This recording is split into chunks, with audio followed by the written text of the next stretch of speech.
Бермудын гурвалжингийн талаар сонсоогүй хүн ховор байх. Хажиргалтай нь өөнтэй адил хүн онгоц зав алга болж эзэж хэрэгж олддоггүй газар Аляскад байдаг аж. Жохом яагаад ийм сонин үзэгдэл болдгийг одоо хэрн эрдэмтэд судлаачид тайлж чадаагүй байна. Аляскийн өргөн уудам газар нутагт болсон учир битүүлэг, тайлагдшгүй хэрэгүүд. Тэнд жохом юу болсон талаар танд сонирхолъё. 1. Аляскийн гурвалжинд 16 мянган хүн орос руугүй алга болжээ. Аляскийн гурвалжин нь Аляскийн Якутат дүүргээс Жуно болон Анкорэж хот хүртэлх хэсэг газар юм. Энэхүү гурвалжин дотор судлагдаагүй өндөр уус, өргөн шигүү ой, алслагдсан тундр багтдаг. Гэхдээ тус газарт нутгийн иргэд болон тэнд аялж явсан маш олон хүн алга болсон байдаг. Дүүгэрч зогсохгүй хэд хэдэн нисэх онгод сураггүй алга болж аль эсвэл учир битүүлэг шалтгаанаар сүрсэн гэдэг. Тодорхойлбол 1988 оноос хойш 16 мянган хүн тус гурвалжинд орос руугүй алга болсон гэж тогтоогдсон байдаг. 2. Аляскийн мангас. Энэхүү гурвалжинд хамаарах газрын байгаль, орчин, амьтны талаар телевизийн цоврал нэвтрүүлэг хүртэл хийж байжээ. Нэвтрүүлгийн нэр нь Аляскийн мангас бөгөөд дуршлаг сайтай хөлийн бүсийн 6 оршин суугч гурвалжингийн нууцыг тайлахаар судалж байгаа тухай гардаг юм. Олон хүн Аляскийн гурвалжинд ямар нэгэн аимшигт мангас байдаг гэж таамагладаг. Тиймээс киноны баатрууд аимшигт мангасын ирэлт гардаг аж. Тус газрын тухай хамгийн түгээмэл таамгуудын нэг бол том хөлт цасны мангас тэнд нутагладаг бөгөөд хүмүүсийн амийг хөнөөдөг гэж үздэг. 3. Том хөлт. Аляск бол том хөлт гэх мэт домгийн амьтдын нуугдж болох хамгийн таатай газар байх. Том хөлтийг харлаа гэх дуудлагууд Аляскийн өнцөг булан бүрээс байнга ирдэг байна. Зарим хүн том хөлтийн үүр аргиас үсийг олсон гэж мэдээлдэг гин. Ийхүү нутгийн иргэдийн хэлсэн том хөлтийг олж харсан таарсан гэх мэдээлэл үнэн бол Аляскийн гурвалжин том хөлтийн нутаг гэдэг нь үнэн байх магадлалтай юм. 4. Коштука, том хөлт. Аляскийн гурвалжингийн хажин жигтэй үйл явдлыг Тлингит нутгийн иргэд мууярын сүнслүүдтэй холбож тайлбарладаг. Тлингит гэдэг нь хүмүүс гэсэн утгатай бөгөөд дэндхийн иргэд өөрсдийгөө 11 мянган жилийн түүхтэй гэдэг.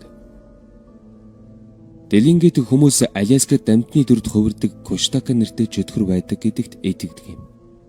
Хөөхд эмэгтэйчүүдийн дүрд хувирч туурсан хүмүүст зам заах нэрээр тэднийг улам төөрүүлж эсвэл тусламж хүссэн хүүхдийн дүрээр иргэдийг өргөддөг гэж үздэг. Коштака ийхүү хүмүүсийг өргөтөөд дараа нь сүнсийг нэгддэг гэдэг юм. 5. Гаргаргийн нисдэг тавг тус гурвалжингаас гарч ирдэг.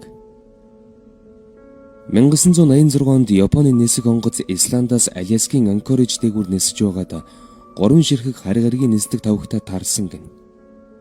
Эдгээр тавг Аляскийн гурвалжингаас 643 км-ийн зайд нисэж өнгөрсөн байна. Нэг нисдэг тавг нь нисэх онгоц тээвэрлдэг онгоцноос 2 дахин том хэмжээтэй байсан бол нөгөө 2 нь жижиг байжээ. Японы онгоцноос 8 км-ийн зайд нисдэг тавгнууд үзэгдсэн гэдэг. Жирийн хөлөг онгоцноос ялгаатай тус тавгууд нисэж байхдаа огцом зогсож нэг алга болоод дахин гарч ирэх гэх мэтээр ер бүсийн үйлдэлүүд хийж байсан гин. Төвөөс Японы хөлөг онгоцыг газрын гадаргуутай ойрхон доогуур нисэж чиглэлийн өөрчилж эргэлт хийхийг тушаажээ. Гэсэн ч нисдэг тавгнуудаас зугтаж чадаагүй гин. Ийхүү 32 минутын дараа нисдэг тавгууд ормөргүй замхран алга болсон байна. 6. Энергийн эргүүлэг. Зарим хүн Аляскийн гурвалжин дэлхийн цагиргаан соронзон орон эхээр татаж төвлөрсөн газар байрладаг гэж үздэг. Бермудын гурвалжинч яг ийм гин. Дэлхий дээр ийм газар цөөнгүй. Дээрх хоёроос гадна Японы жөдгөрийн тэнгис, Хавайд байрлах Хамукилия галт бол Исландын Истер, Английн Стоунхенж, Египтийн пирамид ихч үүнд хамааруулдаг. Энергийн эргүүлэг оршин тогтнодог газар Стоунхенж пирамид байрладаг нь учиртай гэж үзэх хүмүүс цөөнгүй. Энергийн эргүүлэг нь хүмүүрийн биед өөрөөр нөлөөлдөг гэлцдэг. Тухайлбал толгой тарих сэтгэл санаа, бие мах бодит нь нөлөөлж, зарим үед өвдөлт мэдрүүлж, хийм харах, ухаан алдаж солиорох, орон зайгаа мэдэрхэ болдог байна. Зарим үед хөгжмийн зэмсэг луужин гэх мэт зүйлс ажиллахан болдог аж. Ийм энергийн эргүүлэг нь сүнсний болон бодит ертөнц хоёрыг холбодоо гэж зарим хүн үздэг. Тиймээс ч маш олон хүмүүс алга болсон байх магадлалтай юм. 7. Зэрлэг онгон байгаль. Аляск өргөн уудам зэрлэг онгон байгальтай. Энд Эристес хүйтэн цаг агаараас гадна аялахад аюултай газар. Зэрлэг амьтдаар дүүрэн.